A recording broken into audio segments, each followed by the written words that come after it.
Oh my gosh. Hello. Happy Monday, Hello. everybody. Welcome to the podcast. Hello. We're in the office. Sitting to the left of me, world famous Mark Gessler. You've probably seen him for his Ghost Ride the Spit Cup situation. Very good pun. Very good pun. Got him laughing. Look it up, you'll find it. Oh, happy Monday with that pun.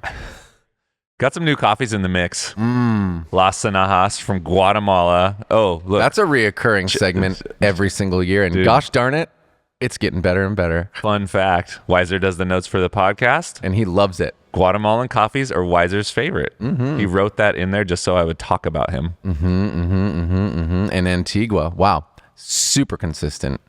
What does this mean? What is LS this Las year's? Sanajas. Oh, LS. I did the same thing, I though. was like, what? To be clear, I was right there with you. And I looked back for context clues. Whenever I see LS, because I'm into cars and stuff, I'm like, oh, LS? We're Oh, gonna that's good. It's a little extra Let's space. Swap Isn't this this thing. one? Is that what that means? What does LS stand for? Luxury sport? There's a Luscious a seats? Chevy, like a GM motor called the LS. So there's LS1, LS2, LS3, LS whatever, LSX. They got everything. Oh. And it's a really common V8 to swap into other Got it. cars. That's 'cause it. You can get them dirt cheap. There's thousands of them. They're super reliable. What's the L and the S stand for? I don't even know. Larger it's just system? It's just the engine code. Okay. You know how like Oh, every yeah. engine has a code. Man, I kind of do. I It's do just, now. It's just like a number. I'm not a car guy like it's a you, but number. now I know It's, some you stuff. So you can LS swap your coffee. You get some big horsepower up in that bad boy. You can get educated every day Coffee's if you on want the to. website, baby. Go Yeah. get some coffee. Very gonna, good. It's gonna be happening. Very good. Are you drinking tea right now, dog? Well, I've already had a lot of coffee, so this is just I tell everybody this is my flavored hydration. You know, you try to get your fluids up, and tea tastes better than water to me. So sometimes it's easier for me to just keep sipping. This Nellen Guzman's really good. Wow, How long are we gonna have this for? 2 coffees? No, Yeah. yeah, we're gonna have it for a minute. Can I plug this even though I'm not supposed to? It's happening. Chris is excited about Nellen Guzman.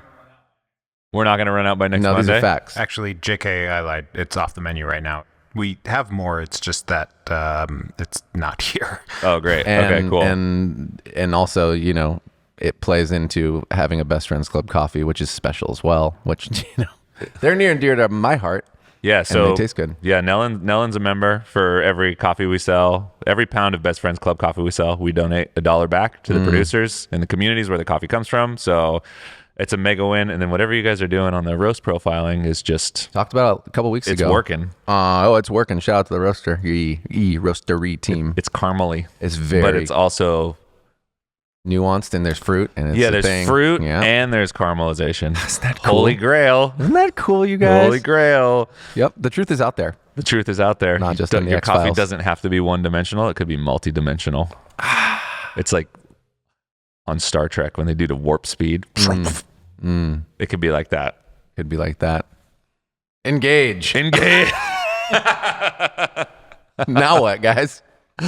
we had a question from Will, and he wrote in, and he also sent us a He voice spoke recording in, to yeah. our little speak pipe He's been portal that we spoken. have on the website. If you want to send us a voice memo, you totally can. Better make it super fun though. Where is it? It's on the podcast page on the website. Yeah, and you don't can have to. ask a question. You can hit a button and record, and it's pretty cool. So he sent us a few minutes of, you know, his situation, and it's really really common what he's asking. So so essentially, Will's in the UK, and he works for a small independent shop. He's a part-time barista, and he's got dreams to eventually open up his own shop. He likes his job. He has a really supportive boss.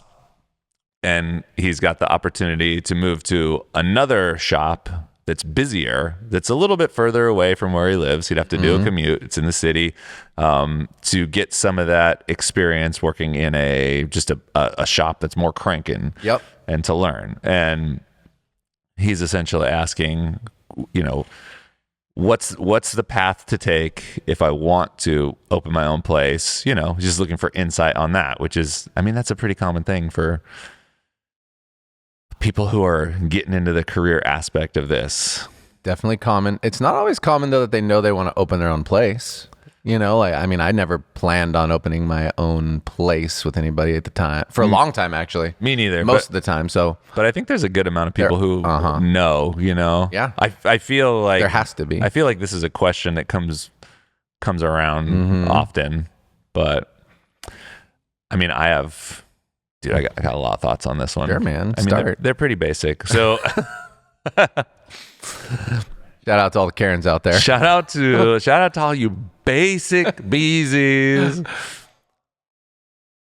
They're really basic. Okay, so I can't remember, or maybe he didn't say how long he's been working in the coffee industry. So I did not hear anything. Yeah. the way I'm thinking about opening your own shop or going out and doing your own thing, he's in his 20s.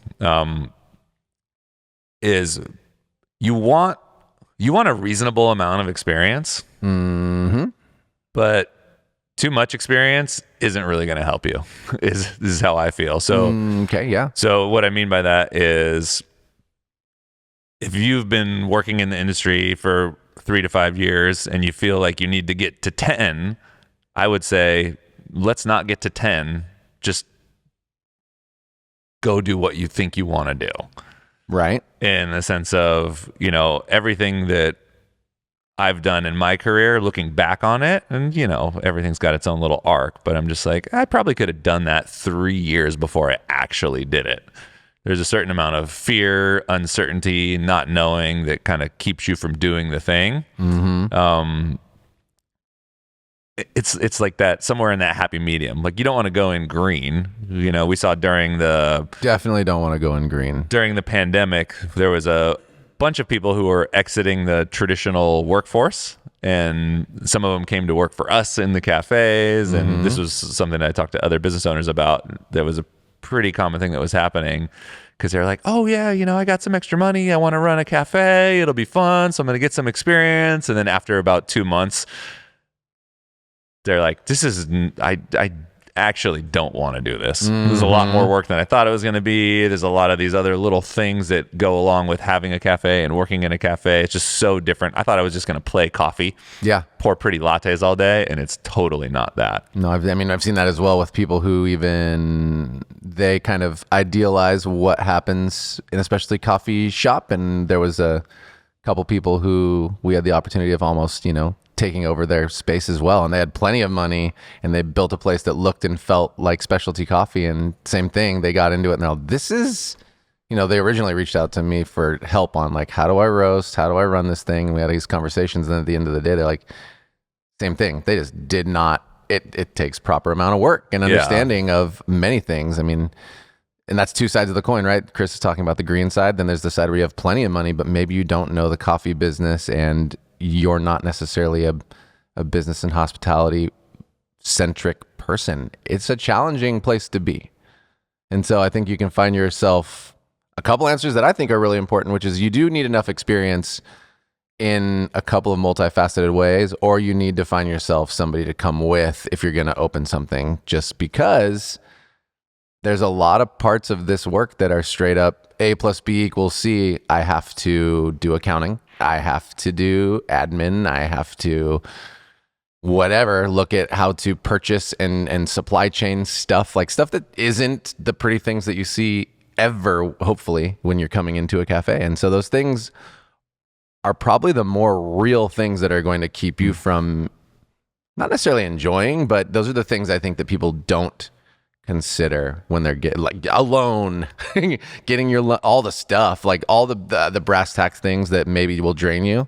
Maybe they won't. That'd be awesome if you were that kind of person. But you need to have enough understanding of what you're getting into so that you're not completely blindsided, or you have to have this iron grit will and be like, this is worth it no matter what. And be able to turn off the, I don't like this, you know, and I think that's possible too. I think that's where you're speaking to. The right amount of experience versus too much. If you have too much experience, you might actually be turned off by that whole thing. And there's a certain amount of positive naivety that can come into somebody who's just 100%. willing to keep knocking the door down. Yeah, dude. And I do think we found ourselves a happy medium in starting businesses or being in the right place for us to do some of that. Part of me wonders sometimes if I knew everything I know now, would I have even taken the first step? Because it's kind of daunting and there's so many unknowns. And so it sounds like he's got a really good boss right now, and he wants a little more experience in a busier cafe. And I think to get into the things that you're talking about is to be really upfront with your leadership, with the owner, and say, hey, you know, I'm here. I'm here to be here when I'm here. Like, I'm going to kick ass. I'm going to do the best job possible. I'm going to serve the guests, honor the coffee, all of those things, and then see if there's some way that you can carve out some time or work out an arrangement to get pulled into all of the things that you're talking about. Yeah. Purchasing, inventory, running the books, accounting. Maybe there's some way that you can volunteer some of your time to help in some of those things, you know, after hours, because those are the things that most people will just never learn in the cafe. It's really, really rare. You know, what is even something as basic as what does the P&L look like? You know, our team leaders do look at the P&L. We have a pretty good crew. We share a lot of information with them. But I don't think I ever saw a P&L. Not till we were in like upper leadership, like director level for the most part. I never saw a P&L when I worked in a cafe. I think it was maybe in the last year or so that we would start doing like quarterly reviews, but that was for also just like team, like managers of stores. And it was, I mean, yeah, it took a long time. So I think you're totally right. How can you, because that's your school, right? I mean, that's your opportunity. And it's also the place where you're going to have that intersection of, am I going to be able to get what I need for the next steps of moving forward? You're going to know, like, is the leadership here open to me jumping into this stuff? Or am I going to be able to learn? And if not, then you actually have a quicker answer towards what is your next step. Because if you're just there now and you know for sure, no, that's not on the table, then you know, I got to go find a place where I am going to find some of this information, where I am going to learn what I need to learn, you know? Right. Yeah. I mean, when I just say, just go get it. One of the things that I think about is the younger I was, the longer everything seemed at the time. So if you can, you know, transport yourself back into high school, you remember how long a high school year felt? Like, oh my gosh, it's sophomore year or it's junior year, and there's all these things that so much is happening over the course of the year, and the year seems seems intense. It seems like it's going on forever. And now I feel like, boom, years just fly by. Yeah. And as I get older, there's more responsibilities. You get used to different things. More aspects of your life feel like they become entrenched and less malleable, harder to manipulate. And if you're in your early to mid 20s and you know you want to do something and you decide to take a plunge and do it, you got a lot of recovery time, even if it goes absolutely wrong. Yeah, you know, if you that part's great. If you open a business, it fails, maybe you go bankrupt, I don't know. You can recover from almost anything. You're not that deep to where it's like, we're middle-aged. For sure, yeah. It just feels harder to take risks. We got more responsibility. Like, I don't have to only think about myself. I have to think about, you know, I have to think about my family and providing everything I can for them. I can't be as wild. Yeah. So if I was going to, you know, transport back in time, it's like, let's maybe I waste a little less time. Maybe I just light it up a little bit. But I don't know. Again, to your point, I never really wanted to open a business. So I wasn't actively looking at it like that. I was doing the things that I wanted to do at the time that I was doing them. Yeah. I think though you can shed some light, well, or maybe this could help somebody out there. It's, you know, understanding, right, that the fear of failure, which we all probably know, as you'll hear this everywhere, like the fear of failure is what's maybe keeping you from taking those steps. But again, back to where if you don't have a lot on the table in terms of things to lose, and we're talking when we say that, you know, like you have to provide for people who you're responsible to. So, I mean, maybe if we took that off the table, what happens? You decide to go into this thing, and what's the most gnarly situation is you need to sleep on somebody's couch that you know for a little while you bounce back, or move back in with your parents temporarily. You know what I'm saying? Like, yeah. And the win, even if you were, and again, I'm skipping all the in-betweens where it could be even better than that, but we're saying worst case scenario, right? Like You crash and burn. You're like, dang, I lost all my money. I don't know what to do. However, what you did gain, if you push forward into this, is whatever experience that could be. And if you got all the way even to opening a business that did not turn out the way you wanted, you still are on a resume a lot more attractive than anybody who hasn't. You've got a ton of experience behind you, and you're going to be able to. It's like that concept of every time you.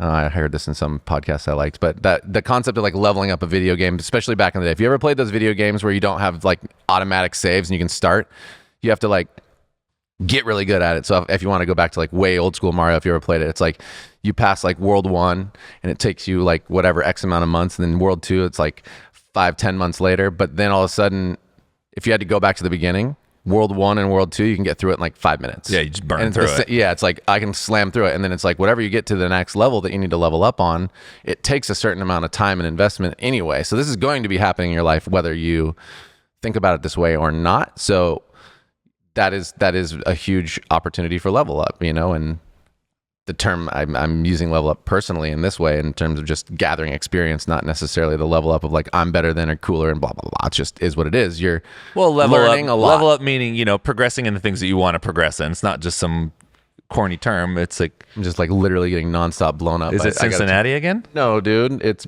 basketball people, and they're just like short on people. It's all they're all talking to each other. Put them on the pod, dude. Let's interview him. It's Zach, dude. It's your Zach? homie. Yeah, dude. It's Come him. on, The Zach. squad. It's Monday morning at None 9 of those a.m. guys are in shape enough to run a whole basketball game. You hear that, Zach? These are facts, bro. You hear that, Zach? And so, well, You got I think genetics. Anthony, you got to just tap into those things. Oh no! Oh, Anthony plays too. Yeah, he's cool, dude. All those guys He's cool, are. dude. They're all cool, dude. They're all athletic for sure. Anthony could run a whole game, I think, but the rest of them are like, get me out of here. They're not literally like that, but it's like I gotta sit down. Too much couch time, boys. Dude, tea times. You guys got to stop taking carts on those tea times. Is what it really is, dude. Start walking. Yeah. Oh, they're golfing. Yeah. I mean, they're come on. good. Golfing is like the biggest waste of time you could ever engage in. Golfing is like the way to get actually less in shape somehow. You're all, what'd you do? I drank 36 beers and walked maybe a mile. I spent 5 hours drinking 36 beers and swinging a club. I was sweating, I got mostly sciatica. because of all of the stuff I was eating. You don't even listen to the podcast, But I Zach. looked really cool. Yeah, dude. I look really cool, dude. I'm playing the links at Pebble, bro. What you got? I don't know, man. My over-under, what is it? No, my handicap is a ... I mean, I Insert would have killed handicap it, that but my makes a caddy difference. gave me the wrong club. Yeah, the only person I can talk to that can say that it isn't that way is Noah from Cafe Imports, who maybe does listen to this. He actually golfs and is in shape. But you know what? Golf's not why he's He's in a shape. rare bird there. Well, I mean, he does the work. He's doing the work. Anyway, that was what I was doing like, the work. My butt was literally not stop vibrating behind me, and I was like, "What is happening?" Can you quote that one? My Yeah, butt dude. was literally not stop vibrating. And Put it was that in a on good reel. way. It was in a good way, not for the ways you might expect. Yeah, I just, the older I get, the more time's going by. If you're wondering if you should or when or blah, blah, blah, there's, you know, it sounds like for Will, it sounds like he's really passionate. He's got some industry experience. To put a direct answer to his question, if you'd never worked in a super busy shop, yes, I would take the job at the busy shop. You need to feel it. And see what that feels like, you know, 6 months, a year maybe, and then go do it. Like the time's going to go by. Doing it and figuring out if it's for you or not for you is the best way to go forward. You're going to gain all that experience. And like you said, worst case scenario, you know, no one's going to die. It's going to be all good. Yeah, I think it's then you'll self-awareness. know, yeah. Is like, well, maybe what I'll speak to is let it be as well. I think some people don't realize what they're learning in the moment, and they maybe even people who are, you know, in a space where they're legitimately maybe being educated or exploring something, they might oftentimes sit in that space and kind of be like, I'm not really learning anything. And then it's like you look back and you're like, I actually learned a shit ton, because it's not being told to you, here's what you're learning in this moment. You know, I would imagine even where you're at now, which again, you might not be getting everything that you'd like because you actually have some intentional focuses that you aren't getting. But I would imagine if you open up and pay attention to what's going on around you, that there's something going on that you can glean from, that you can learn from for whatever's next while you are there. And that could be, I've said it many other times, to be on the front line of anything in hospitality is one of your greatest opportunities to kind of have a case study in human experience, especially in specialty coffee, because you get a gamut of, the mom with the kids to the executive from Disney, and they will all come into your shop potentially, and you get to act, react, and just see how all of these people play in the space, and you are truly just studying human behavior. It's really awesome, and you can see how it can go for whatever your shop's going to be. You can then apply, like, this is the thing that worked best for the most amount of people that I want to serve, and I think that's really, really powerful and extremely overlooked, because that skill set translates into every single job that you'll ever have, because everything you do and we do is still going to be people related in some regard. People are what make all the stuff. It's also a really cool time to start businesses. I don't know what it's like in the UK, but in the US, 10 or 15 years ago, if you wanted to start a cafe, how do you put it? The cultural norm was, okay, cool, we got to get a business loan. We got to find a building. We got to do a build out. But the world seems more open now to people doing smaller spaces, mobile things, kind of like that pop-up plus lifestyle. Yes. Where, okay, cool, I don't need 2,000 square feet. I need a few hundred square feet. I need minimal equipment, and I can go in and really focus on serving the guests, making awesome coffee, creating the environment without it pretending to be some huge, gigantic business that it doesn't need to be. And I think there's more openness to that now. People are more tuned in on the experience level of things, because they're just... So they're looking for. The people want to participate in something that feels special. And the thing that makes it feel special isn't, oh my gosh, I have a gigantic space and I spent $3 million on the build out. It's how you treat them, the product that you serve, the energy that you create, and how you make them feel. Right. And you can do that no matter how big your space is. Yeah. Tiny space, big space. So you don't have to blow the bag, and you don't have to get as broke as you maybe did back in the day. That is a fact of life, and it's also, I hope, an encouraging one. There are people in the world who have made this work. Nicely down in LA.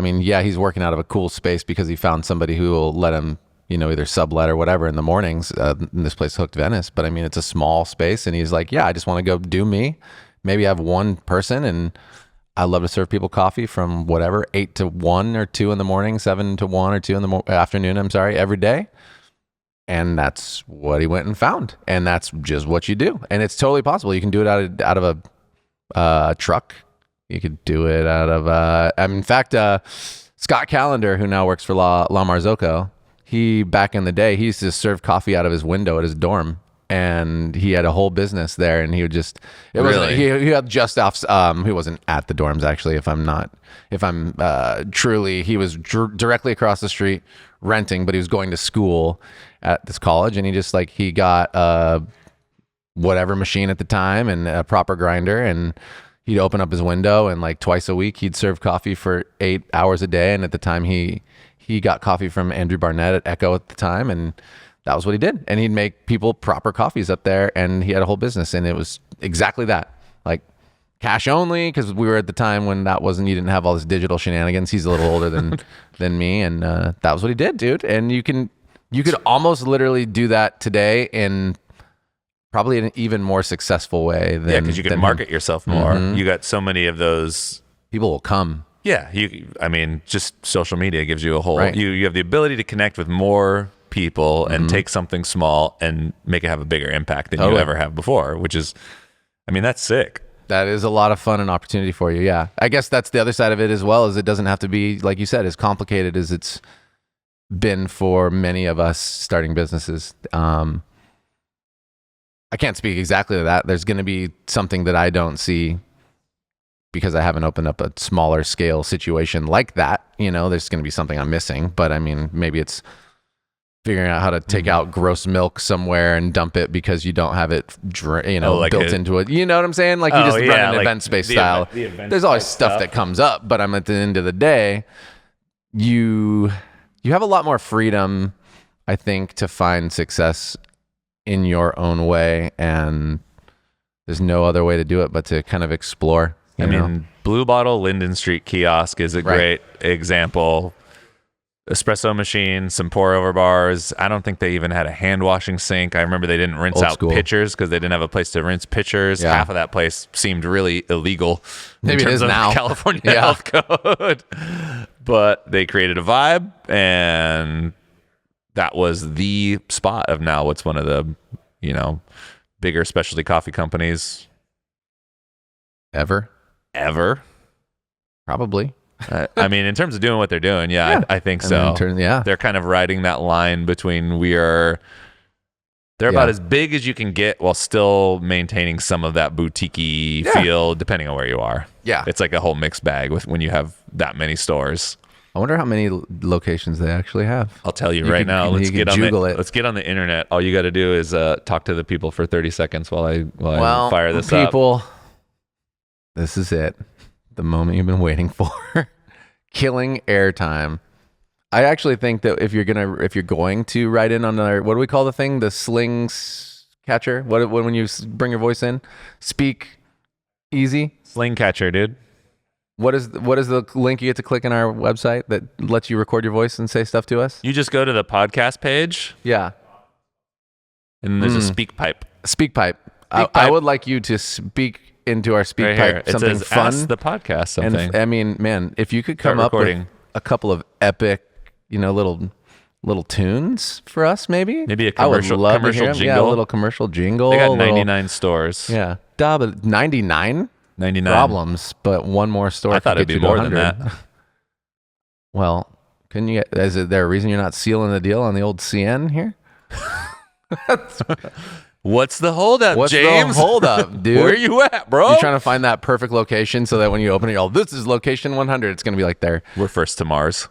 Exactly, dude. We bout it. We just took over the market. Yeah, well, I mean, thanks for the question. It's always encourage people, if they have something they want to try, to not let the things they don't know keep them from doing what they think they want to do. You know, maybe you do it, you find out it's not for you. Worst case scenario, you just got a bunch of experience, had some good times, maybe a little bit of stress, no big deal. No big deal. But a lifetime of wondering if I should have or not. You're not going to like that. Yeah, and there's no perfect time. There's no perfect time. Well, that's a fact. Do you think there's a perfect time? No, it's the same thing. No, I'm not ready. It's like, yeah, no, I know. Nobody's ever ready. You are never going to be, so you might as well just let it go. Jump into the unknown, and that's 2 Frozens back to back for you. Frozen 1 and 2. You're welcome, everybody. Shouts out to the homies at Disney. I don't even know if we need I to feel get like we're into good. these specific questions there. I feel like we're No, we answered them already anyway. I already read that. we're pretty good. So, I mean, Quick overview of what's happening in the roastery. Weiser's measuring a bag with a ruler. We're trying to figure out the ideal bag size to bring samples to SCA. Something in that 3 what's to your 4 ruler ounce. say? I like that size. It's a good size. And we needed to do some sort of off-the-shelf bag so that we didn't have to get custom printed bags for just a couple hundred of them to take to SCA. So if anybody is going to SCA in Houston, which I can't think of a worse place to have SCA, but shout out to Houston. Shout out to Houston. We don't know our schedule yet, but we'll keep you up to date on our schedule as it develops because we'll be working at some booths. We'll be hosting some events. We'll be figuring it out. What's up, Kira? What's up? The best barbecue I ever had was in Houston, just in case you think we hate Houston. I don't hate on Houston. I just would rather go to New York, Chicago. Or Delaware. Hey everyone, that's the podcast for the week. Thanks so much for listening. If you heard something that inspired you, or if you heard something that gave you more questions and answers, send us an email to podcast@catandcloud.com. And if you're looking to know more about us, then head to our website at catandcloud.com, where you can find everything we have to offer. A great place to start would be The Answer, our house coffee that's right for any occasion. Or the Best Friends Blend, a coffee that tastes just as good as the good it does by donating $1 per pound back to our partnering producers. Also, if you're feeling extra friendly, connect with us in the usual places, like YouTube, Instagram, pretty much everywhere that's hip. All right, that's it. Thanks for being awesome, everyone, and we'll be back next week.